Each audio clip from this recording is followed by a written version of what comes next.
everybody, it's Joel from the Board Game Mechanics. Today I'm taking a look at 8-Bit Box from Iello Games. It is a cool game system. It's not really a game, which did present some challenges for trying to give you a gameplay video. So I'm going to try my best to give you a cursory look of all three modules that come in this box. But at the same time, I don't feel like I was able to go into great depth with any of them. But I feel like maybe you're going to still have a good chance to get a feel for how these work individually, and then hopefully get a feel for the whole system as a whole. And then when we come back into the studio here, I'll take a look at, what do I feel about this? How does this whole thing play out? Anyway, real quick though, before I go to the table, I want to just mention this. I am from the Board Game Mechanics. We are primarily a podcast featuring myself and my co-host Jason, found at bgmechanics.com. So if you've got a drive coming up that you are heading out of town for the holidays or something, and you want another podcast to listen to, check us out over at bgmechanics.com. Also, if you are a new person to us, you haven't seen us before, man, maybe subscribe. We put out quite a few videos. If you're a returning subscriber, thank you for being here. Thank you for being a subscriber. Thank you so much for just coming back and your ongoing support. So anyway, let's get to the table because that's really what you came here for. All right, I'm going to take a look at the 8-bit box here. Let's just look at the components you get in the box. So this is the box. It's a shoebox size box, but inside of it they look like old Super Nintendo cartridges. It's pretty cool. It says 8-bit. I know Super Nintendo was 16-bit, but these to me look like Super Nintendo boxes. So you get Outspeed, you get Stadium, you get this spacer, which is promise of more games to come, and you get Pixoid. And so these all function as games on their own. I mean, these are all three legitimately games that you could go out, you could buy them, you would buy them in a game store, you'd play them, they'd be a legitimate, fun game to play. But the way how this works is that you get this box of controllers as well, and this tray of other components. And I want to just show you guys something real quick here. I want to show you how well this all packs into this box. So you just stick these in here like this. The controllers go in just like this. This tray of stuff. Look at that. That's like a perfect fit. So there will be another game at least comes out. And I mean, like, so that, and maybe another one could fit up here like that. I don't know. But you're going to have room for at least one more cartridge in there. And everything fits just so nicely. There's no shaking around hardly. I mean, just everything fits really perfectly. So that's the overview. I'm going to now break down each one of these little cartridges a little bit. I'm not going to give you a full rules explanation on them because to do that it would take 3 games worth of rules explanations. But I'm going to give you just an overview and like what they look like when they're set up. Then we'll get back into the studio and get a thoughts on the whole system overall. Let's take a look at Pixoid here. Pixoid is a game where you're emulating basically Pac-Man. It's for 4 players, 3 or 4 players, so there's kind of a limited number of players you can play it with. But in this one I have the green, the red, the orange, and the blue player out. So I would give them their little chit here, and these are 2-sided. So let's say the blue player is going to be a bug, and the orange player is going to be a bug. The red player will be playing as Pixoid. The pink player is not in here. The yellow player is not in here, and the green player will be playing as a bug as well. So what's going to happen is that it's a 3 versus 1 kind of situation. The 3 bugs are trying to catch Pixoid. There's a total of 12 points that are going to score in every round. And the way how we do this is we program our little controller here. So we pick a direction. Let's say I want to go up, and then you pick a number. And you cannot pick 0. You have to move every round. There's different reasons why you'd want to move a lot or move not very much. Which is based on just basically how the board's going to work. So we're all going to program these controllers, hide that, and then flip them simultaneously and show what we did. So poor Pixoid here is getting chased by all these bugs. So the bugs are going to, do their movement, and they're figuring out their movement, and they want to, keep trying to get closer. And Pixoid's his thing is to just stay alive, but also if he can get these little bonus cubes, he gets more points. So Pixoid is my red guy. He's, moving around. Another round happens. Hey, he survived for a round, so he takes a white cube. So then Pixoid moves again, and these guys all move again. Oh, that guy's getting close to him, isn't he? And this guy moves, and this guy moves, and they're just playing basically as the ghosts in Pac-Man. These big bonus cubes up here, if he can get those, if Pixoid can get those, only Pixoid can get those. He gets another additional point. We keep doing this till this this pile of cubes is either depleted, or here's how you catch Pixoid. So let's say this guy was here, and Pixoid was here. Well, Pixoid, boy, he just did not know really how to play this game very well, I guess, because it's a bad move. But if he moved like this, for the sake of him, for the ease of this game, he moved across the front of this guy, and then that same round, this guy moved like this. Their paths intersected, and so at that point, this ghost captured Pixoid. And the idea that if this were happening in real time, they would have collapsed and gotten it. If more than one ghost is able to get Pixoid in the same round, then you share the scoring. But basically the way how the scoring works is you keep playing rounds until Pixoid is caught. And Pixoid, every time that he does a programming and doesn't get caught, he gets a cube. And so he keeps getting cubes. And let's say, at this point, he's caught. These guys have all, cornered him. They've got him really boxed in there, and they finally caught him. And so then there are 4 cubes left there. So the ghosts would score, not the ghosts, the bugs. Ghosts might be familiar to you based on a other game that works like this. But the bugs then would score 4. Pixoid would actually score 9 in this scenario because he got 8 white basic cubes and a bonus cube up here. So let me, just to show that to you, maybe a little better in frame. The bonus cube plus the 8 cubes, you would score 9 points on that. So you keep doing that till everyone gets a chance to play as Pixoid, and everyone plays as bugs 3 times or 2 times. And this is just the first little module in the game. This is the next game we're going to take a look at here. This is the track and field game. It's called Stadium. It's pretty cool. It's themed like the old Gold Medal Challenge from the NES is how I would best say it.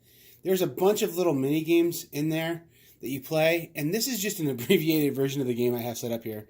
In the real game, you would set up like even more tiles than that. You have all these little mini games that you play, and it's kind of cool. The first time you play this, it's going to be a little challenging because there's just a ton of symbols to figure out. You have to read the directions for each one. But after you played them, like basically once you played them, you're going to understand how the games work a little better. I'll talk about the general how the games work in a second here. You set up a track though with different a different array. There's 3 basic tiles. There's the basic games tiles. There are the rest stages, and then there's the final stages. And so typically you'd have another final stage and some more regular stages in there. But you just flip these guys over and you play them. So this is the cycling event. And they just keep flipping over, and you keep just playing these games. And there's all kinds of cool events. I want to talk real quick about this rest phase, because this is a little different than the other mini games. This one, you basically as a team, so there's a bunch of symbols here that say what's going to happen here. So only like one player from each team is going to do this. This is a rest stage. It's an anti-doping test, okay? So this right here, this little speaker that's not muted, means we can talk to each other. And then basically it says you're going to pick one of these 3 symbols and something's going to happen. So if you do that symbol, then that I think means that you are going to inquire. So you're going to investigate the other team and see if they doped. This is you're just going to spend your time resting. You're not going to spend your time trying to figure out if they're cheating or not. And this one says I'm going to cheat. And if you cheat and they don't investigate, then you gain 6 energy to share amongst your teammates instead of just 2. If they do catch you, if they do investigate, then you lose a medal and you don't get any energy back. So it's a little rock, paper, scissors thing. Energy is kind of a cool thing. Everyone's going to have a character. They're going to start off with 25 energy, and you can spend the energy throughout the game.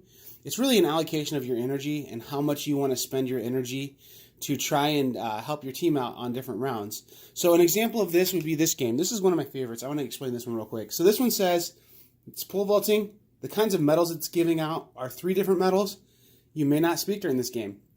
What's going to happen is we're going to play a bunch of rounds, and there's going to be a neutral cube, and we're going to play a first round here, and everyone's going to set their boards to either jump or pass. And if I jump, I have to pay 9 energy, which is a ton, but I'm going to get a gold medal. I can guarantee I'm going to get a gold medal in that first round. I may have to share it with someone else, but I'm going to get a gold medal. And then if I say pass, everyone says pass, it goes down. So now all of a sudden the price for buying that gold medal basically is 7.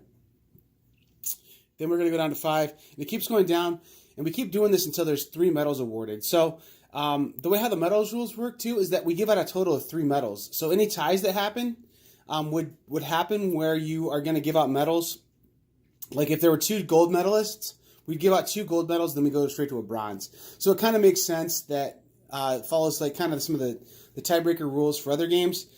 This one's a really fun game, and this is just kind of cool, like just a lot of laughs. Like, hey, are you going to go for it or are you not going to go for it? And you can't talk about it. You can't say, I want to get this one.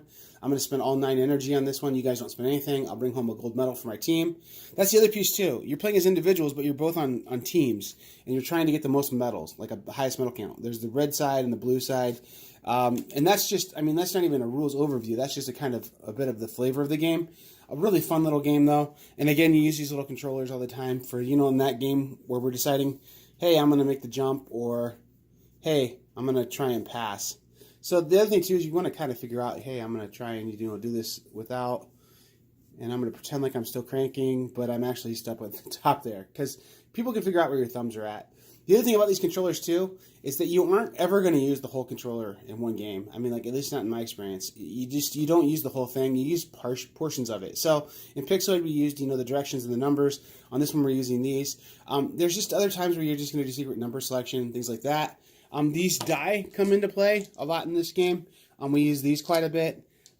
So those really do get out of the box and get used. But this is the track and field game, and it feels a lot like the old Nintendo multiple event track and field games that you would play on the old console. Pretty fun, actually. This might be my favorite one in this pack of games that came out. It takes a little while to play. There are a lot of little like micro games that you have to learn, but they're so simple that you can just learn them really quickly. And this is a fun game. You can play a lot of players in this game too. So this is pushing into party game territory, really, with the number of players you can play on this. So I do enjoy that quite a bit. And I don't know, it's got cool art on the game too. It just feels like an old video game. It's really cool, that Nintendo seal looking thing. So anyway, that is the Stadium game, the second of the 3 that I'll be talking about.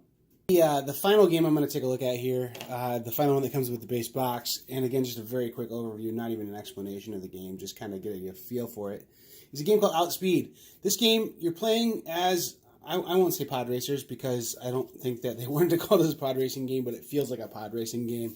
It feels like one of those like FX0 games, or like Pod Racer from the video game consoles. At the heart of the game are these tiles, really. The board down there really does keep track of things, but this is the core of the game. You're going to pick one of these symbols at the top here and then get the benefits listed underneath it. So on this one, if you pick the red benefit, you pay, there's a negative and a positive. So the negative is you have to pay 1 fuel. You'd move forward 3 spots. Cool. This one just says you get double. You do double this. So you pay 2 fuel, move up 6 spots. This one is an interesting tile, because it says, hey, on this one, only 2 people can do that. If more than 2 people do that, if all 3 people or all 4 people do that, guess what? You forfeit your turn. So there's a little press your luck thing there almost. On this side, this would be like a more conservative choice, because you get to spend 1 fuel, move up 1 spot. But then this is another cool thing that happens in this game too, is that you get these special tokens. So I'll show you those special tokens here now. These special tokens there's like stacks of them, and you just randomly pick from them. But the one that I want to really highlight is this fuel token. So you only get 12 fuel at the start of the game. Let's see if it'll focus on that. There you go. You only get 12 fuel at the start of the game, and then, boy, my camera is giving me a conniption fit, isn't it? Let's see if, there we go.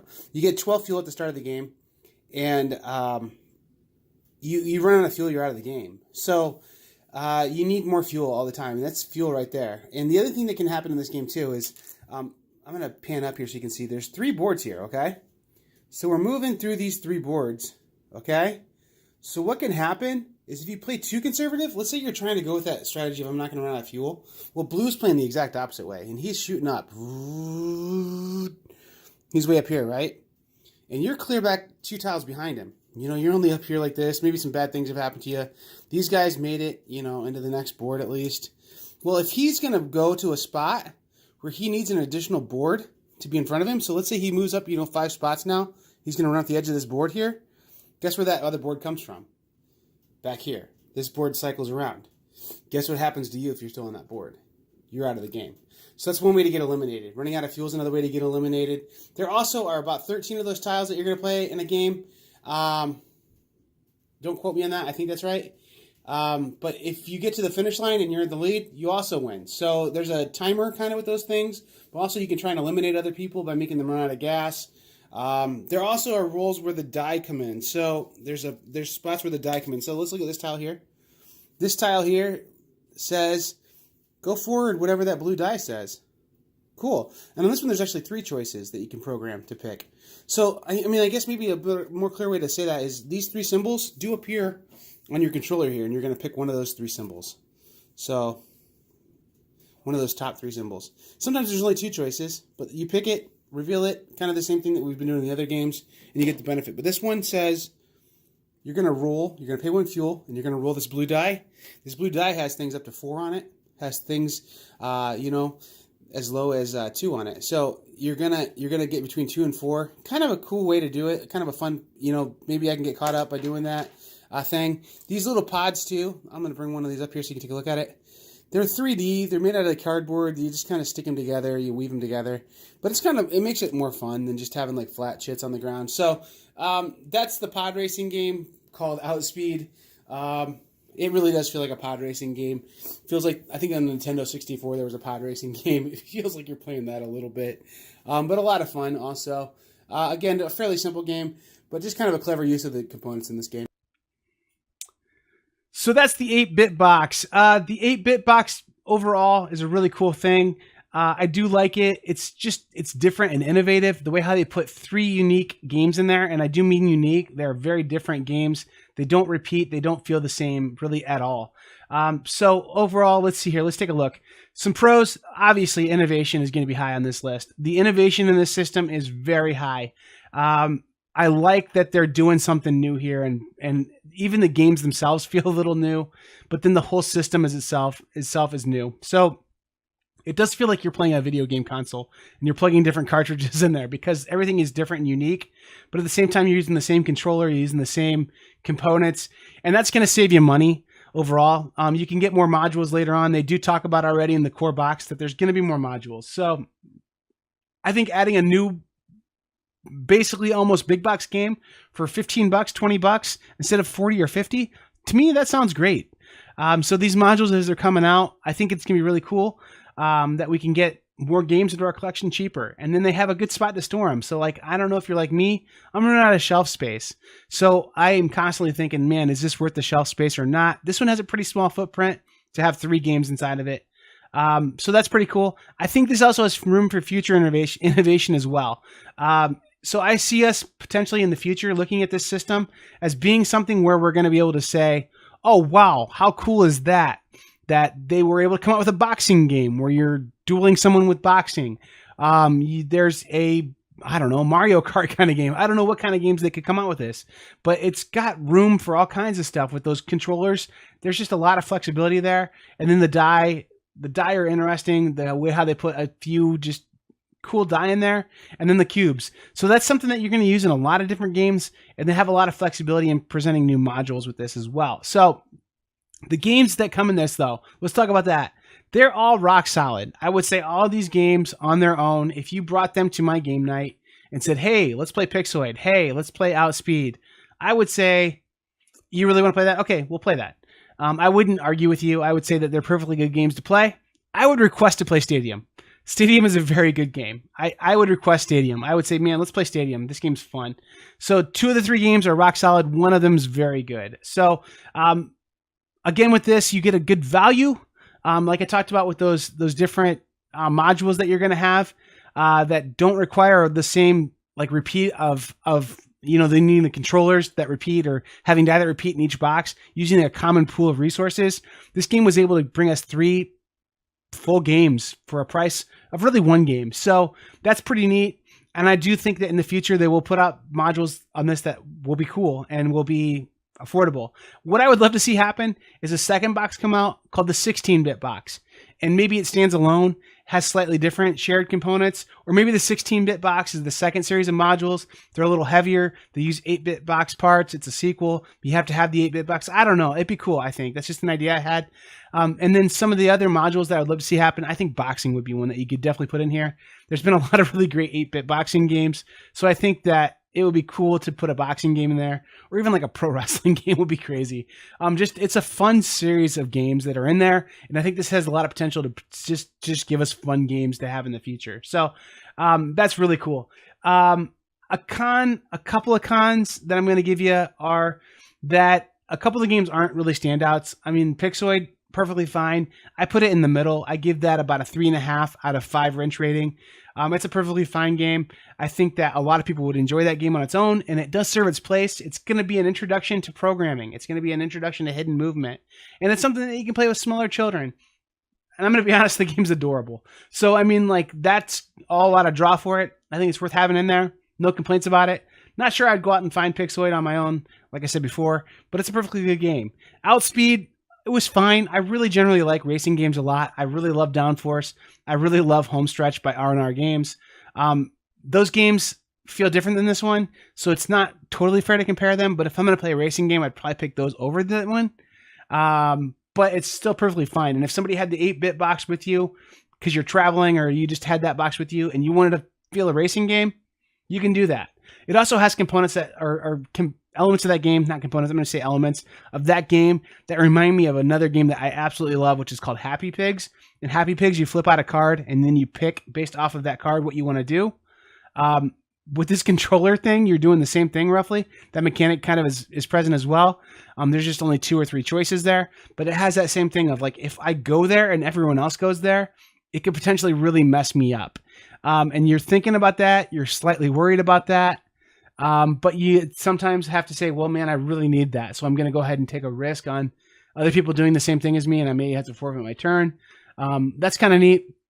Stadium is awesome. It feels like you're playing Mario Party. You're playing all these different little modules. Every one of those little modules are little tiny games inside of there. Plays a little differently. You have the shared energy pool, and you keep wearing your energy down. You're trying to pace yourself. You're trying to not exhaust your energy because you want to try and win things at the end. You want to see how other people are spending their energy. And if they're burning their energy real fast, you may not want to spend any for a while, because then, you know, at the home stretch here, you can really crank up your output and get a bunch of medals. Just a cool system, really cool game. And that one's really fun. I think I would probably play that one 2 times for every 1 time I play the other games in this system personally. But it's a standout. It's a good game. I think that one would stand out on its own. It would be a perfectly good game on its own. So one other thing I'm going to say about this is Iello is known for 4 things, in my opinion. Fun games. Their games are always really fun. They just have fun games. King of Tokyo is such a fun game. 2, the art. Think about the art in all the Iello games out there. They're all fantastically produced and have amazing art in them. 3, is the components. The components are usually really awesome in Iello games. And so in this game from Iello, the components are awesome in parts of the game. In other parts, they aren't. So in the actual individual modules, the parts of the game aren't great. So when you open those little smaller boxes, it's thin cardboard. You have to be really careful punching it out. It's going to be playable. It's going to be perfectly playable. It reminds me, though, of like the cardboard that you'd find in like a game of like Candyland or something like that. Like, it's just that thinner, cheaper cardboard. I get it. I think I might even agree with what they did there. I think they did that because they want those modules that go into the 8-bit box to be cheap. And I think that by making them cheaper quality, putting lower grade cardboard and quality in there, they can put those out quickly. They can put them out cheaply. And that gives you more life to your system here. So I think that even though it feels bad and it's not what we're used to with Iello, I maybe even agree with it, that they went ahead and went with a cheaper route so that you can get more things to play.